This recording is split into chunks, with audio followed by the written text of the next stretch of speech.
everybody, welcome to another episode of Tell Me About Your Damn Book. I'm your host, Stephen Lomer, and my guest this week is Caroline Fairless. Caroline, welcome. Hey, thank you. Thank you for coming all this way. You people don't realize how far these authors come. I mean, I don't know if there are any authors in Massachusetts. I'm not entirely convinced there are. There are so many in New Hampshire. There are so many in Maine, Connecticut, Rhode Island. Where are my Massachusetts people? All these authors are slogging their way 2 hours, 3 hours, but I'm thankful that you did. Well, it's really fun to be here. Good. Yes, Good. Even though we almost did go to Saugus. You did, yes. This is the second time. People, do not go to Saugus, Massachusetts. There is a location in Saugus where people think we are filming. We are not filming there. We are filming right here. But I'm not telling you where because this is actually a secret location. So let's talk about how, you know what, before we talk about anything else, what I found most fascinating about you is that you served as an ordained minister for 25 years. Did I tell you that? You sent me that. I mean, that was the research that I did. Yes, I did. Exhaustive research. How did that happen? Well, first of all, what years are we talking? 1989. Okay. To the present. I actually am still an ordained minister, but I haven't set foot in a church for an embarrassingly long time. Okay. Now, how did you come to that, or how did that come to you? I never considered ordained ministry as a possibility for me. I was engaged to be married in San Francisco. Okay. In 1985. Okay. And my husband-to-be shot and killed himself. Wow. And I found out during that post-suicide days in the house that there were guns all over the house. And I felt very unsafe. And you didn't know there were guns all over the house? There were guns all over the house. I'm not a person who goes looking for guns.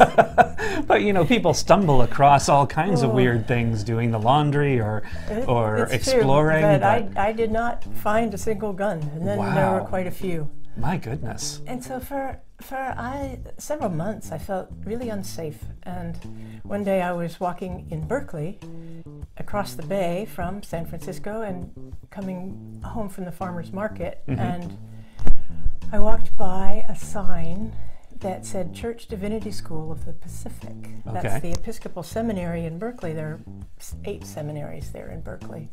They call it Holy Hill. I'm not a particularly... I like that.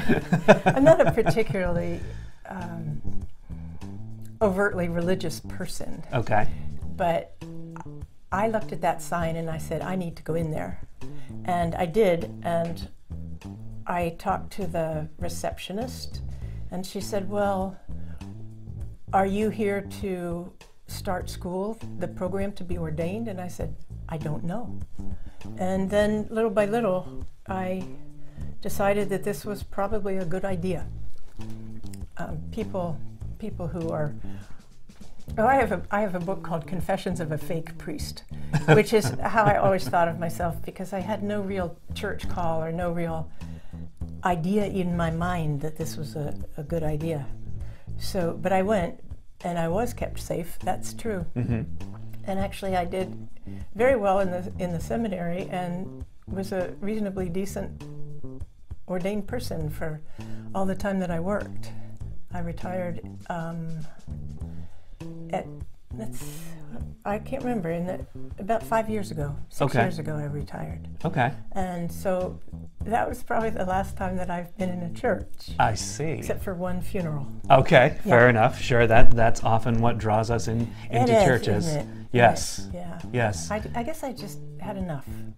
And I was working on some pieces of writing that, instead of bringing me closer into that circle, put me at the margins of the margins of the margins of the margins, and then outside. That's really far out. It's pretty far out. That's definitely far out. Even when I was at the margins of the margins, probably. Now, you know, hindsight is always 20/20, and it's hard to speculate. But where do you think your life would have taken you had your husband's suicide not come into your your life. Do you think any of this, do you think you still would have wound up? I doubt it. Okay. I doubt it. The only time I ever really knew what I wanted to be when I grew up was when I was little. Okay. And I wanted to be a professional baseball player. Really? And play for the Pittsburgh Pirates. Yeah. Okay, wait a minute. Okay, there's a lot to unpack there. First of all, why on earth would you want to play for the Pirates? I grew up in Pittsburgh. Oh, okay. That'll do it. All right. And I knew all the Pirates. My grandfather used to sneak me out of school to go to the ball games. I already like your grandfather. Oh, he okay. was wonderful. And he had season seats behind the first base dugout. And I knew them all. You know, in those years, that's a long time ago. Yeah. You know, I'm not on the young side of my life anymore, but it was the really good Pittsburgh Pirate era with Dale Long at first base and Dick Grote at shortstop and Bill Mazeroski, who hit the 10th inning home run in the World Series against the Yankees' 7th game. I was there at that game. Oh, wow. Pittsburgh was inundated with confetti. It was just so exciting.